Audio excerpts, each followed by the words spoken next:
I'm joined right now by Mike Kingston. You may remember him from last year when we first interviewed him about the wrestling comic book Headlocked. And I'm also here with Hall of Fame wrestler, commentator, superstar, and personality, Jerry the King Lawler. How you doing, Jerry the King Lawler? Great to be here. And how you doing, Mike? Very good. Thanks for having me. Now I'm here because we want to get a little progress report on Headlocked. We brought it to you last year, and we let you know what it was about. And Mike, what's going on with Headlocked right now? We have a new miniseries out. It's called The Tryout. It's a 3-issue miniseries. The first issue was painted cover, none other than Jerry the King Lawler, and it features the progression of the main character since we last saw him. He's going for a tryout at a wrestling school and kind of the fallout of that, and it leads into where we go next. Cool. And now you've mentioned that Jerry the King Lawler painted this cover. Yes. And some of you people maybe not be familiar with this, but Jerry the King Lawler right here is actually a tremendous artist, besides being an awesome wrestler.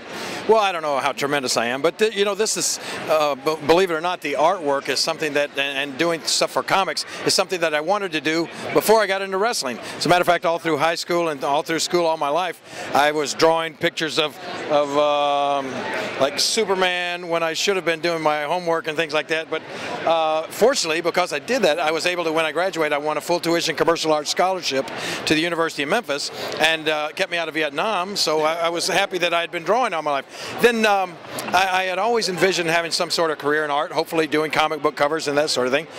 But one day I sent some drawings of mine that I did of wrestlers to a local TV station in Memphis. Lo and behold, they showed my pictures on the show, had me come over to the live wrestling show, and I met some wrestlers. Jackie Fargo was the main big star in Memphis at the time, and he became a friend of mine, and later on trained me to wrestle. I told him, I said, Jackie, I'm watching wrestling, I love it, I'm a big fan. I started taking wrestling at the University of Memphis. I got involved with wrestling there. I said, I would just like to have one match. I just want to have one wrestling match, and then I'm going to go back to my career in art. I'm going to go and continue being an artist.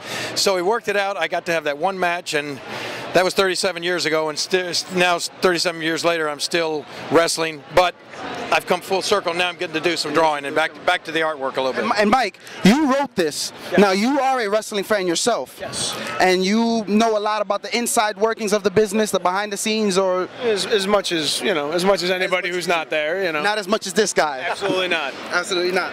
Now you said you read Headlocked. Now, is a lot of stuff accurate?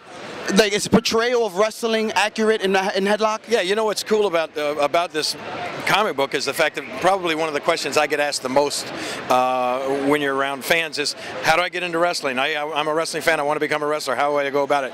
And basically, that's what Headlocked chronicles. It's a young man who just decided one day that he wanted to be a wrestler, and the way that he goes about it in this book is the way that I've known a lot of guys, myself included. In one sense, he befriends a guy or gets to meet a guy who is a professional wrestler, which you almost have to do if you're ever going to get your foot in the door anyway. And then it goes about him trying to get a tryout for of course nobody starts out in the WWE, nobody makes it to the big time right off the bat, and that's what this is about. It's about his struggle, trying to get his foot in the door, then trying to get a tryout, and trying to make it to the big time. And it's very accurate. It's good reading, especially for somebody that's interested in give you some insight into how to get in the business.